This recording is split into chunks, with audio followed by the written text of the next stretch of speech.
अपनी आंखों के तारे से दूर हो जाओगे। अपने धर्म रक्षक पुत्र के वियोग में तरस तरस कर मरोगे तुम।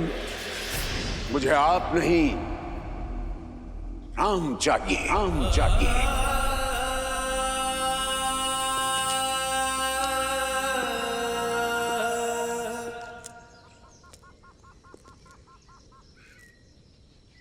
राम,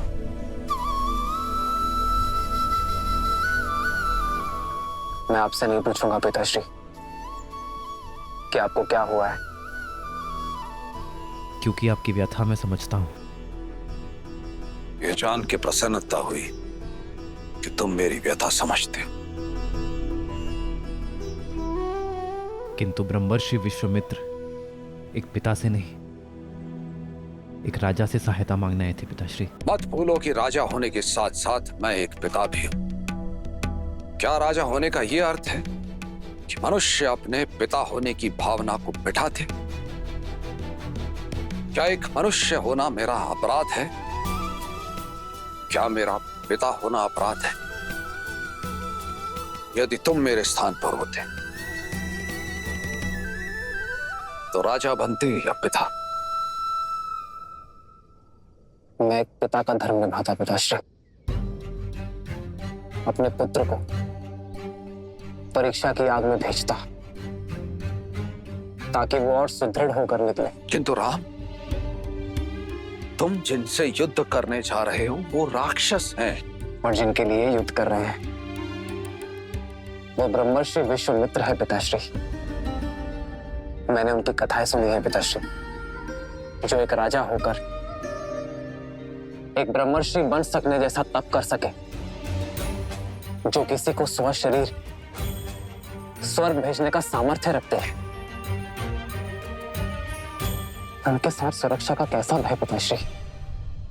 जिनके पास असंख्य दिव्यास्त्र हैं, वो पूरा संसार छोड़कर यदि यहाँ आपके पुत्र को लेने आए हैं तो अवश्य ही कोई कारण होगा पिताश्री। यूं समझिए पिताश्री कि ब्रह्मर्षि विश्वामित्र को आपके पुत्र की नहीं, आपके पुत्र को ब्रह्मर्षि विश्वामित्र की आवश्यकता है। किंतु राम, तुमने भारत के जाने के उपरांत कहा था तुम मेरे साथ रहोगे। आपके साथ ही हूं मैं पिताश्री, क्योंकि मेरी दृष्टि में महाराज दशरथ धर्म और वचन का दूसरा नाम है और मैं उस नाम के साथ हूं।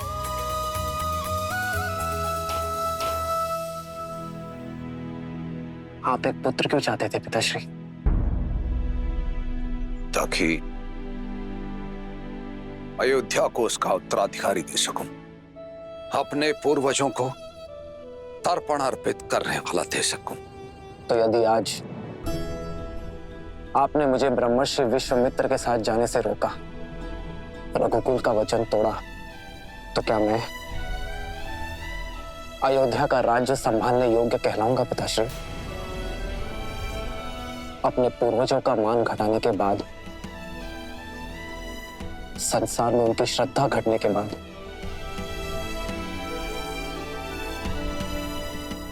क्या मैं उनका श्राद्ध कर पाऊंगा पिताश्री? मैं आपका पुत्र हूं पिताश्री।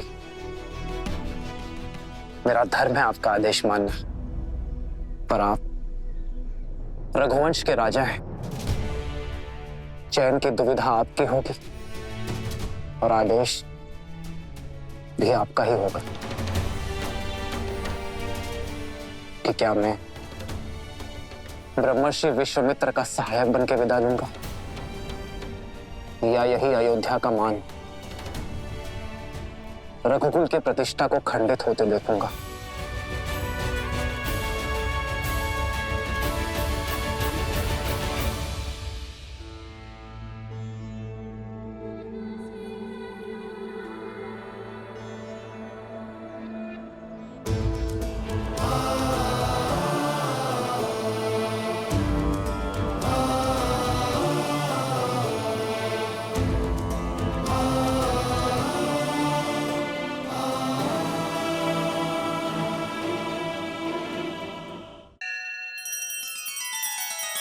श्री रामचंद्र कृपालु भजु मन हरण भव भय दारुणम् नव कंज लोचन कंज मुख कर कंज पद कंजारुणम्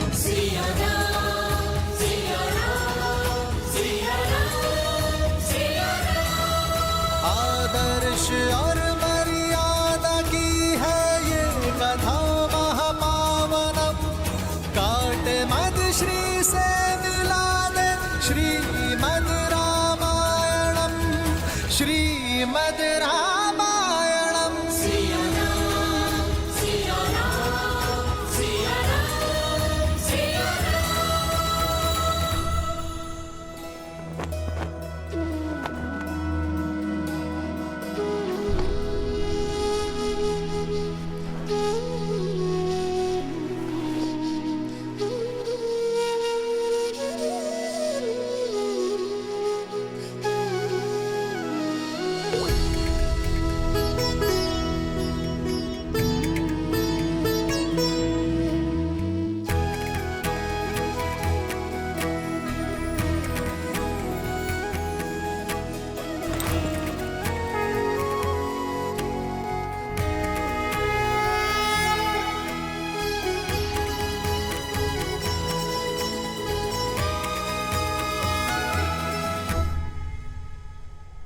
लक्ष्मण कहाँ है माँ? क्या वो अपने बड़े भाई को विदा करने नहीं आएगा? वो तुम्हारे लिए अस्त्र और शस्त्र लेने गया है पुत्र।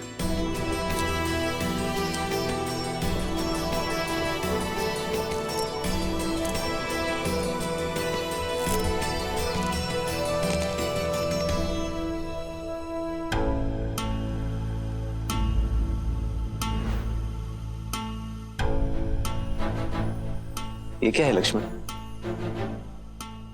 ये दो धनुष? अब दो योद्धा एक धनुष से कैसे लड़ेंगे भैया? दो? केवल मैं जा रहा हूं लक्ष्मण। क्यों भैया? आप पिताश्री के वचन का मान रखें और मैं अपनी माता सुमित्रा के उस वचन को भंग कर दूं कि मैं सदा आपकी परछाई बनकर रहूंगा।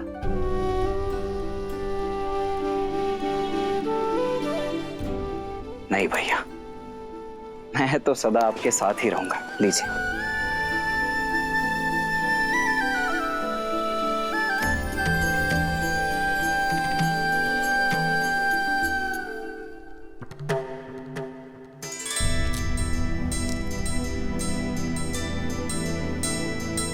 क्षमा करें गुरुदेव, मुझे ज्ञात है कि आपने पिताश्री से केवल भैया राम को ही मांगा है, किंतु मैं सबको बता दूं कि मेरे भैया राम और मैं, उनका अनुज लक्ष्मण एक दूसरे से भिन्न नहीं है।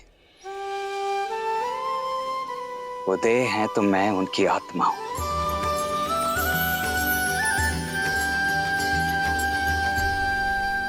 उद्दंडता के लिए क्षमा चाहता हूं, किंतु आत्मा के बिना देह आपके किसी काम की नहीं।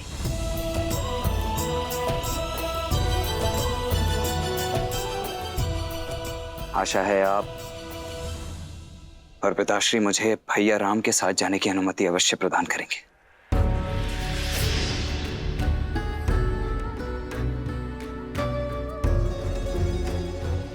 देखकर ही प्रतीत होता है कि लक्ष्मण अपने बड़े भैया का कवच है। राम तो युद्ध के लिए मेरे साथ जा रहा है, परंतु उसका कवच उसके साथ जाएगा अथवा नहीं, ये निर्णय और ये चयन दोनों ही मात्र आपके होंगे।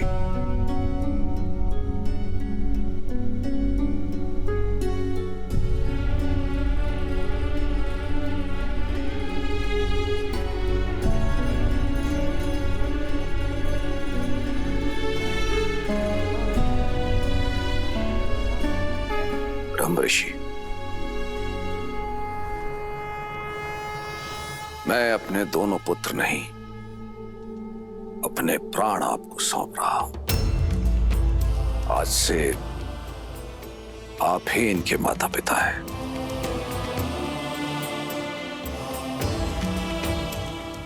महाराज, आप अपने नेत्र मुझे दे रहे हैं। ये नेत्र अब जो मार्ग प्रशस्त करेंगे वो मात्र इनके लिए नहीं, अपितु सारे संसार का दृष्टिकोण बदल देगा।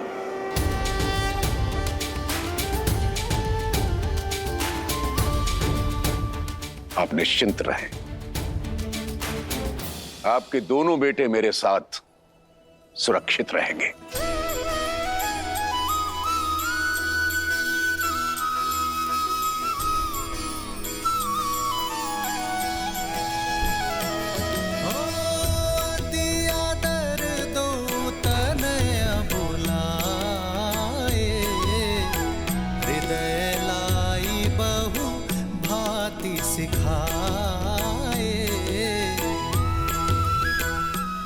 पिताश्री का ध्यान रखना मां। प्राणनाथ सुत दो, तुम मुनि पिता आन नहीं को।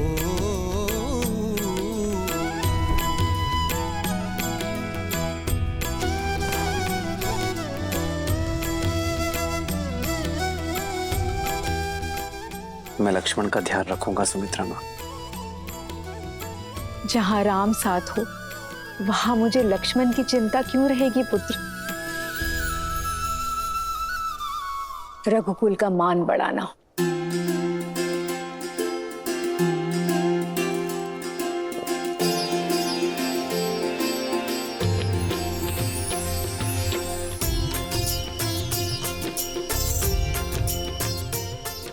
विजयी बाबा।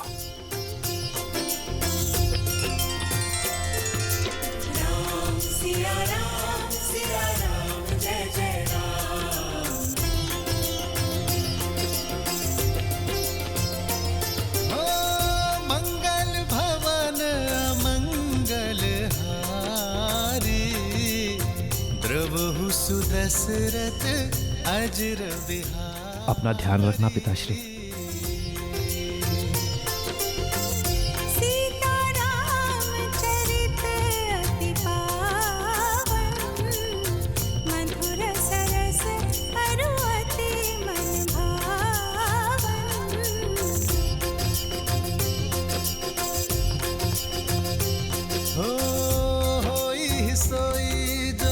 राम रचिरा को करी तरक बढ़ावे साखा।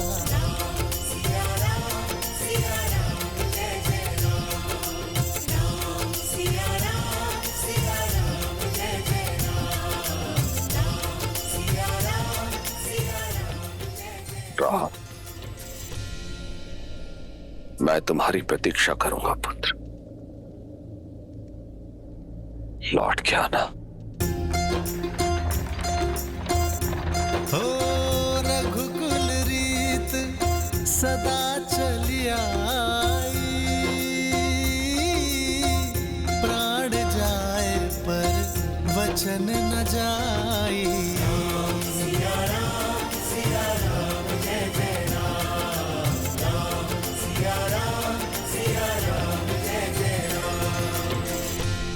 नानाश्री और मामाश्री को उनके ज्येष्ठ भांजे का प्रणाम कहना भरत।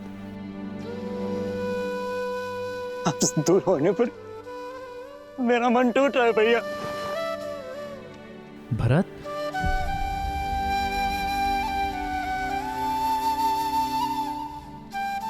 शांत हो जाओ भरत।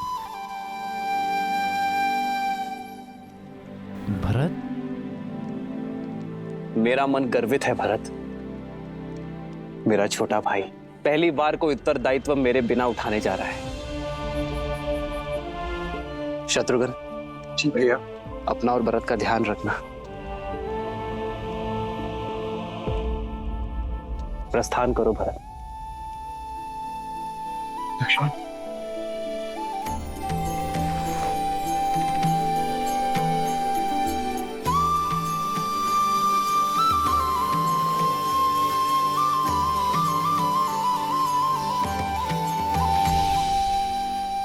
प्रस्थान करो।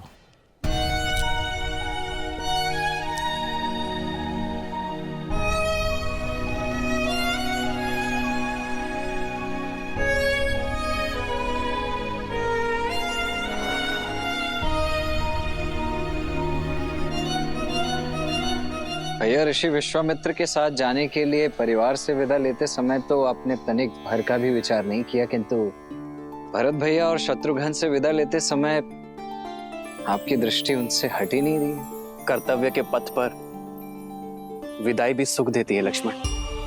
अपने छोटे भाई को बड़ा होते देखने का आनंद तुम्हें भी लेना चाहिए। प्रसन्न हो जाओ, आज पहली बार तुम मेरे साथ चल रहे हो बिना भरत के।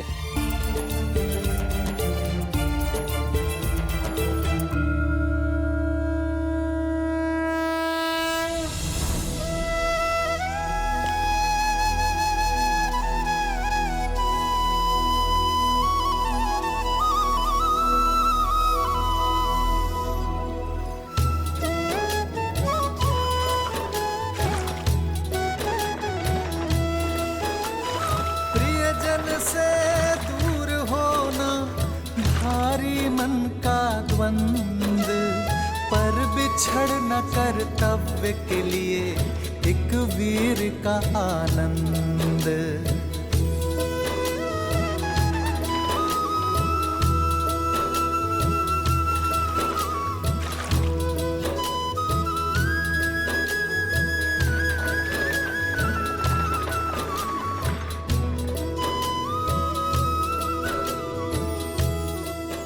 जीवन अचानक ऐसे मोड़ पर क्यों ले आता? वर्षों के उपरांत संतान की प्राप्ति हुई, किंतु उसके बाद 8 लंबे वर्षों तक मेरे पुत्र शिक्षा प्राप्ति हेतु मुझसे दूर चले, लौट के आए, कुछ ही क्षण उनके साथ बिताए और फिर से पुत्र वियोग एक बार फिर मेरे सामने उठ खड़ा हुआ है। भय लग रहा है अक्षर, कहीं श्रवण कुमार के पिता का श्राप अपने लक्ष्य की ओर तो नहीं बढ़ रहा? समस्या ये नहीं कि तुम्हारी मृत्यु श्राप से होगी, समस्या ये है कि तुम हर क्षण श्राप में जी रहे हो। क्यों भूल जाते हो कि मृत्यु तुम्हारे हाथों में नहीं है, तुम्हारे हाथों में है जीवन। तो जितना समय है अपने पुत्रों के साथ बिताओ और जियो, ताकि अपने पुत्रों के साथ समय ना बिताने का खेद ना रह जाए। जीवन कब समाप्त होगा इस डर से जीना छोड़ नहीं देते हैं पुत्र।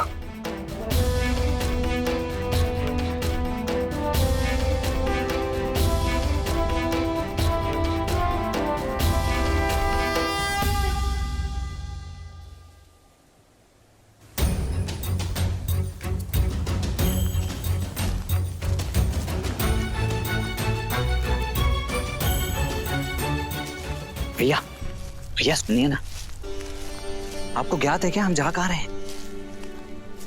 तुम स्वयं पूछ लो उनसे। मैं नहीं, ठीक है। थक गए क्या दशरथ नंदन? जी आचार्य, नहीं तो भैया चलिए ना, आइए।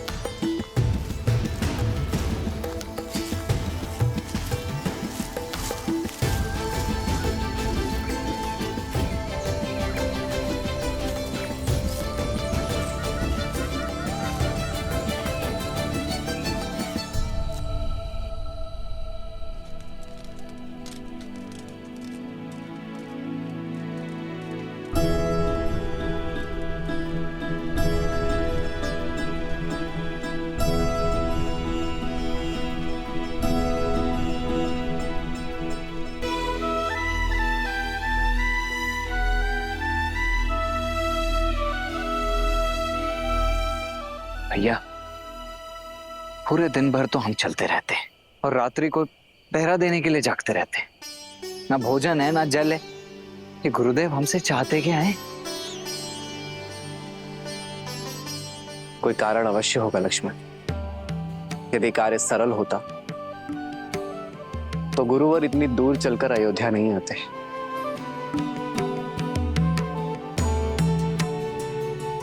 कठिन कार्य का मार्ग कठिन ही होता है। धीरज रखो। जी भाई।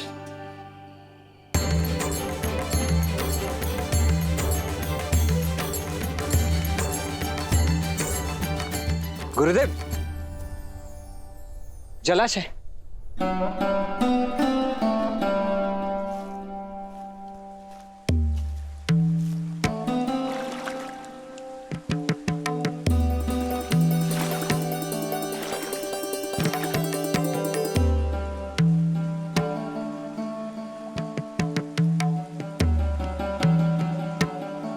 जल पीने योग्य है।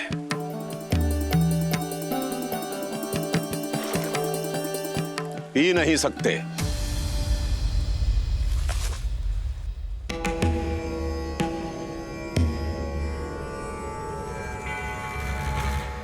क्षमा कीजिए गुरुदेव, किंतु कारण? क्या ये कोई परीक्षा है? परीक्षा और परिस्थिति बताकर नहीं आते लक्ष्मण। मैं तुम दोनों को जिस कार्य के लिए लेकर आया हूं वो कार्य बड़ा ही दुष्कर है। देखना चाहता हूं कि तुम इस कार्य को सिद्ध करने में सक्षम हो अथवा नहीं। असुरों के साथ युद्ध कई दिनों तक चल सकता है। यदि भूखे प्यासे रहकर उनसे लड़ने में सक्षम नहीं हो तो जल पियो और लौट जाओ।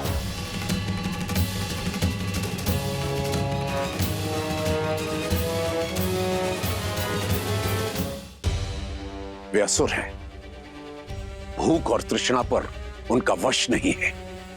उनके शरीर को भूख लगती है तो वो चोरी करते हैं, छीनते हैं, लूटते हैं और अपने मन की भूख और तृष्णा को वे अपराध करके शांत करते हैं। इसका अर्थ समझते हो?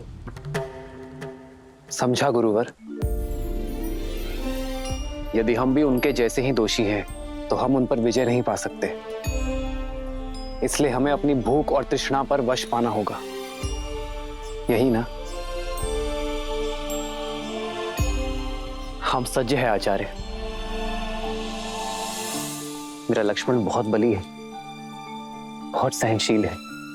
आपका भाव नहीं समझ पाया, इसलिए दुष्टता कर बैठा। इसे क्षमा करे गुरुवर। जी गुरुदेव, मैं आपको आश्वासन देता हूं कि मैं भूख और प्यास दोनों सहन करने के लिए सज्ज हूं।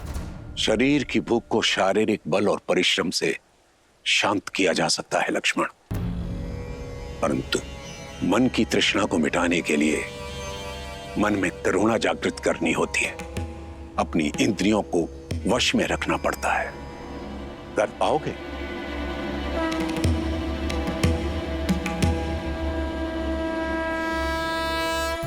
तो फिर चलते हैं।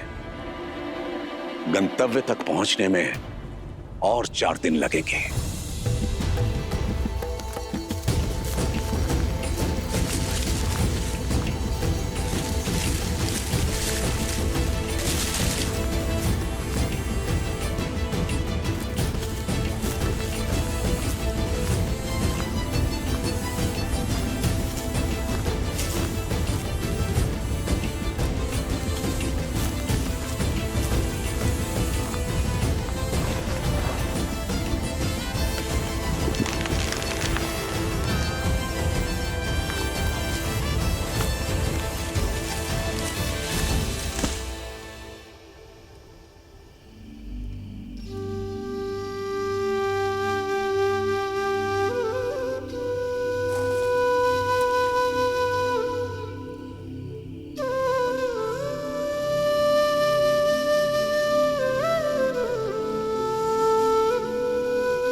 विश्वामित्र के साथ श्री राम और लक्ष्मण अपनी यात्रा पर आगे बढ़ रहे थे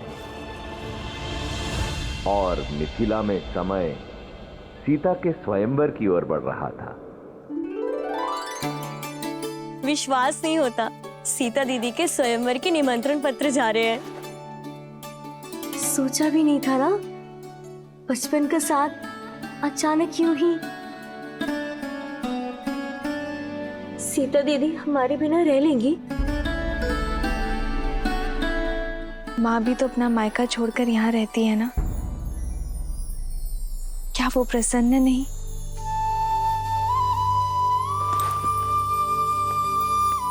सीता दीदी चौपड़ खेले इस समय? जितना समय यहाँ पर हो खेल लो ना दीदी। जब ससुराल चले जाओगी तो हम तीन कैसे खेलेंगे?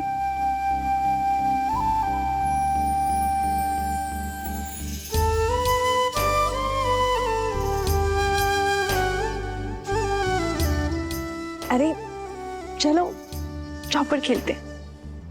चलो। तुम इतना क्यों हंस रही हो? क्योंकि सीता दीदी कहीं नहीं जाने वाली। अब ज्येष्ठ पिताश्री ने नियम ही कुछ ऐसे रखे हैं। जिस शिव धनुष को सैकड़ों लोग मिलके केवल हिला पाते हैं, उसे कौन तो उठाएगा और कौन प्रत्यंचा चढ़ाएगा? तर्क तो उचित है, पर फिर सीता दीदी ने कैसे उठा लिया था? हाँ दीदी बताओ ना, जब आपने शिव धनुष उठाया था तो क्या था आपके मन में? नहीं जानती, बस इतना स्मरण है कि मेरे मन में ना तो कोई भय था और ना कोई भार। केवल महादेव से प्रार्थना थी कि हमारी गेंद वापस लौटा दे। और महादेव तो भोलेनाथ है ना, यदि मन में आभार हो तो महादेव दुलार देंगे ही। हाँ, और वो वर भी देंगे जो उनका धनुष उठा के आपको ब्याह ले जाएगा।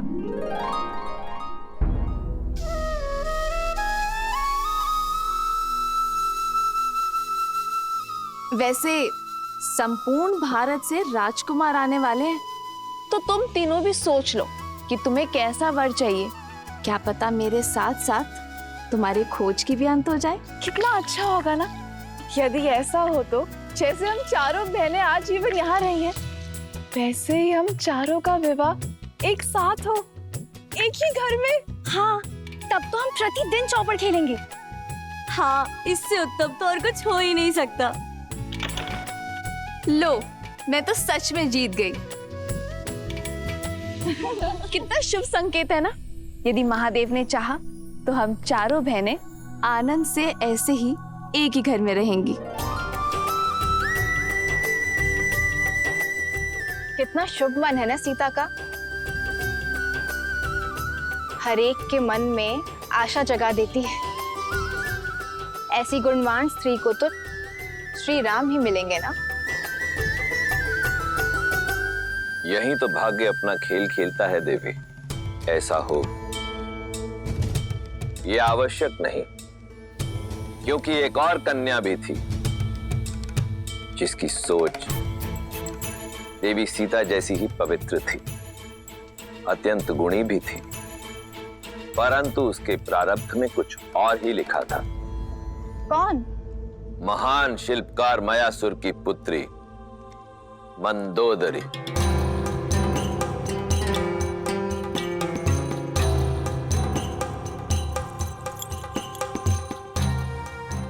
मयासुर ने अनेकों दिव्यास्त्रों का निर्माण किया था और फिर उन्होंने एक अत्यंत शक्तिशाली भाला बनाया।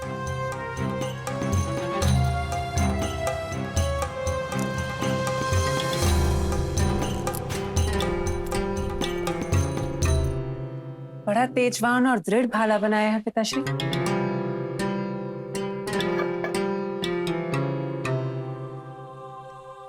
किसी विशेष के लिए बनाया है? हाँ पुत्री, ये संसार का सबसे शक्तिशाली भाला है, जिसका प्रहार इंद्र के वज्र को भी काट सकता है। और जानती हो किसके लिए बना है ये?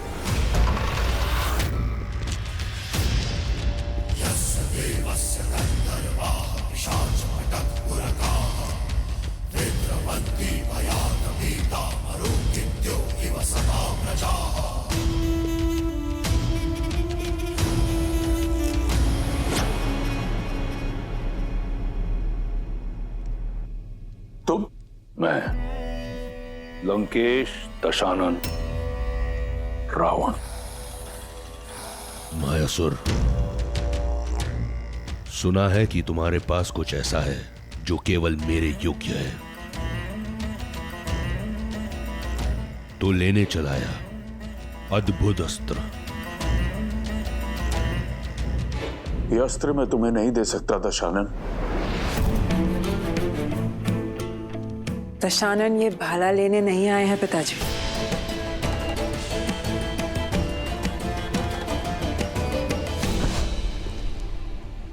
अद्भुत, जैसा सुना वैसा पाया। आंखों में तेज, वाणी में दृढ़ता, रूप में ज्वाला और बुद्धि में पैनापन।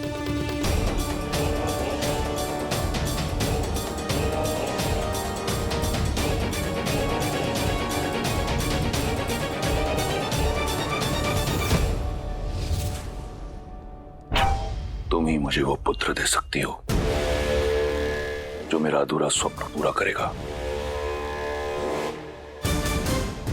इंद्रासन पाने का।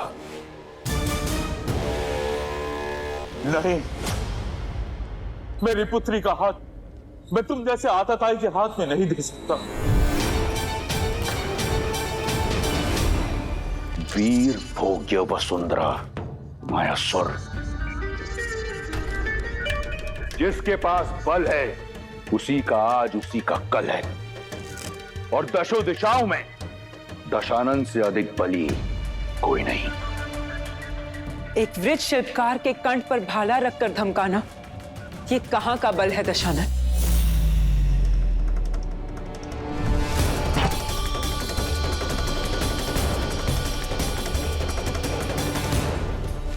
भय नहीं लगता तुम्हें रावण के समक्ष ये सुर साधते हुए?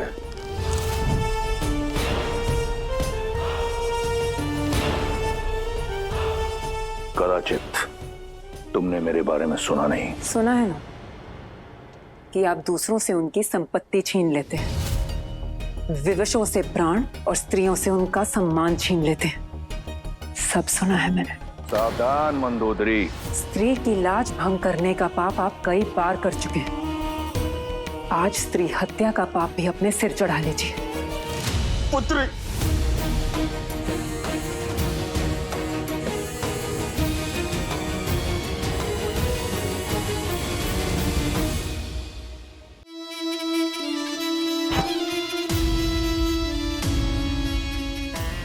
प्राण नहीं लूंगा तुम्हारे। सुंदर स्त्रियों के प्राण नहीं लेते, उनके लिए प्राण न्यौछावर किए जाते हैं।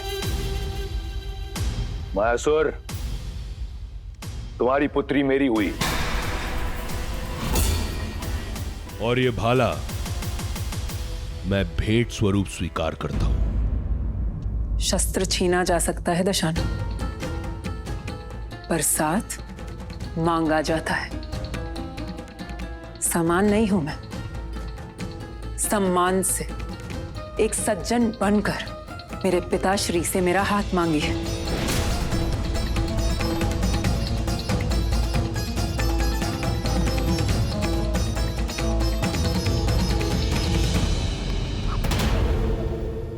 असुर महाशिल्पी मायासुर, मैं स्वर्ण लंका का स्वामी दशानन ये स्वीकार करता हूं कि मेरी लंका के स्वर्ण में इतनी चमक नहीं जितना आपकी पुत्री के तेज में है।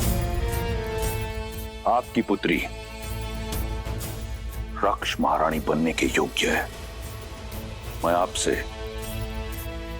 आपकी पुत्री मंदोदरी का हाथ मांगता हूं। क्या आपको और आपकी निर्भीक पुत्री को यह संबंध स्वीकार है? मैं अपना उत्तर अपने पिताश्री को बताऊंगी, एकांत में।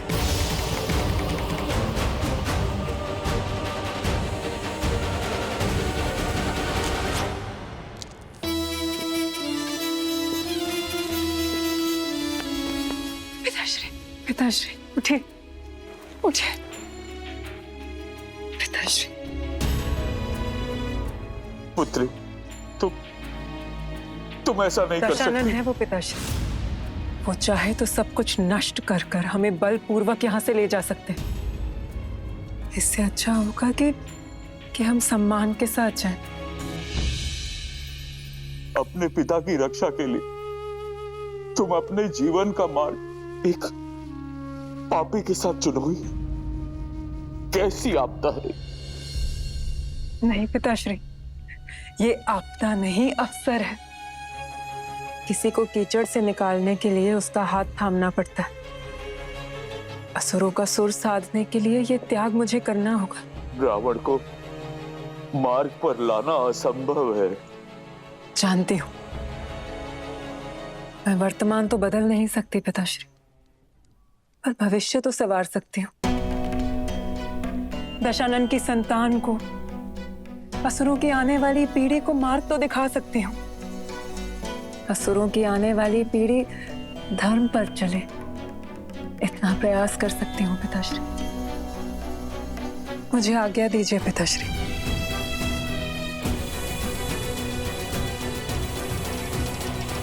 रावण और मंदोदरी का विवाह हुआ, जहां एक और मंदोदरी ने अपनी आहुति दी असुरों के भविष्य के लिए, वहीं दूसरी ओर रावण एक शक्तिशाली शस्त्र पाना चाहता था। रावण को पूर्ण विश्वास था कि उसके तेज और मंदोदरी की पवित्रता का संगम उसे एक बलशाली पुत्र देगा,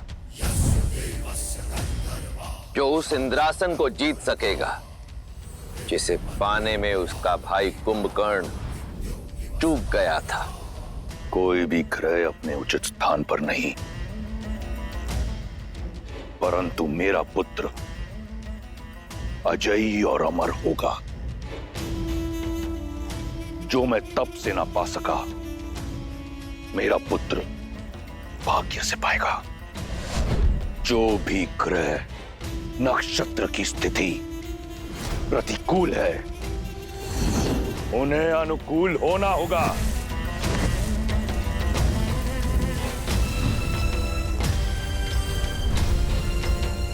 यही है लंकेश का आदेश। सूर्यदेव, पहला घर। चंद्रदेव, दूसरा घर।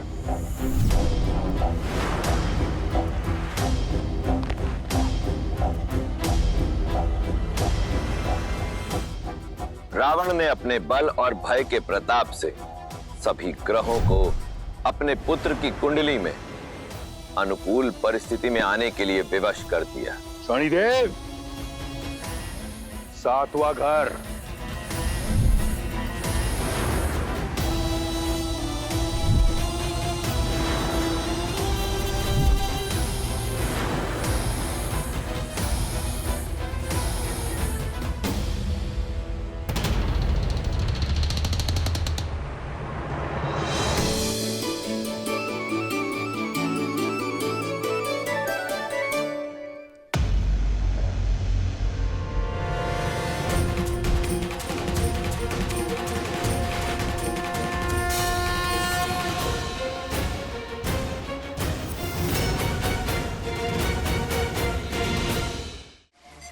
शनि, मेरी आज्ञा का उल्लंघन करके 8वें घर में चले गए तुम।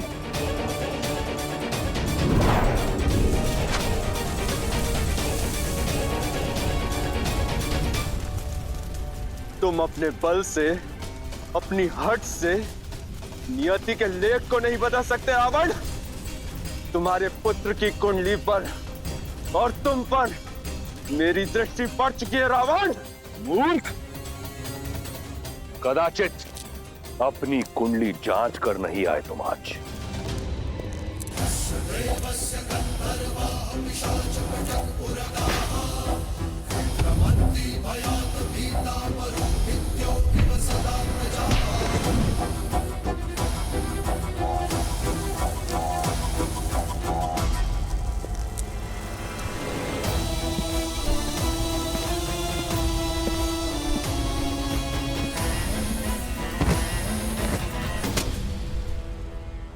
आज से तुम यही मेरे चरणों में रहोगे, जहां सदैव तुम्हारी दृष्टि नीची रहेगी,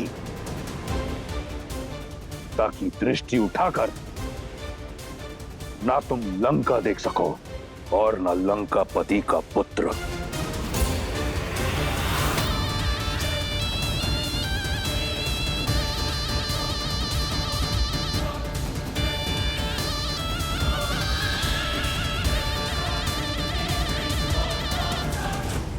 अर्थात रावण ने सदा के लिए शनि को बंदी बना लिया। भ्रम था उसका, क्योंकि इस बार रावण का सामना कर्म फलदाता शनि के साथ होने वाला था, और शनिदेव की दृष्टि कभी चूकती नहीं। रावण वर्षों से उन्मत्त कि शनि की दृष्टि लंका पर नहीं पड़ी, परंतु वो ये भूल गया कि स्वयं रावण पर तो उनकी दृष्टि पड़ ही चुकी थी, और अब श्री राम के रूप में स्वयं काल रावण तक आने की यात्रा का प्रथम चरण आरंभ करने वाला था।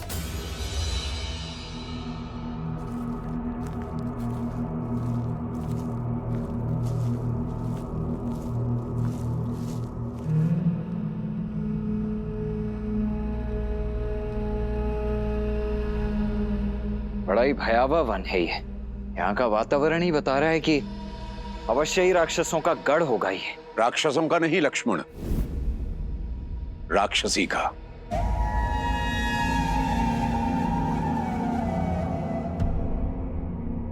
मैं तुम्हें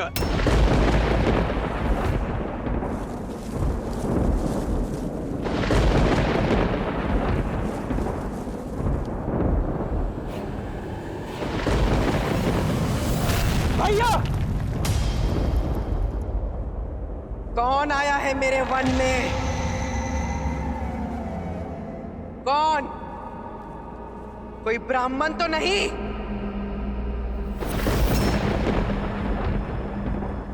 ब्राह्मण?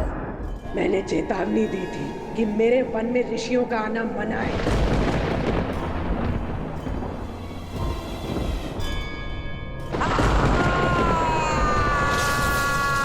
अब तुम सब अपनी मृत्यु के लिए सज्ज हो।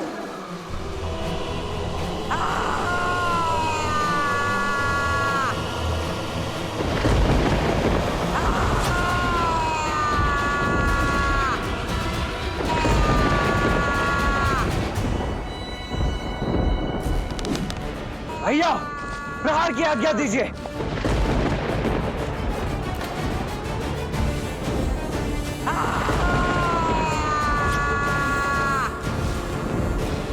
आज्ञा दीजिए भैया।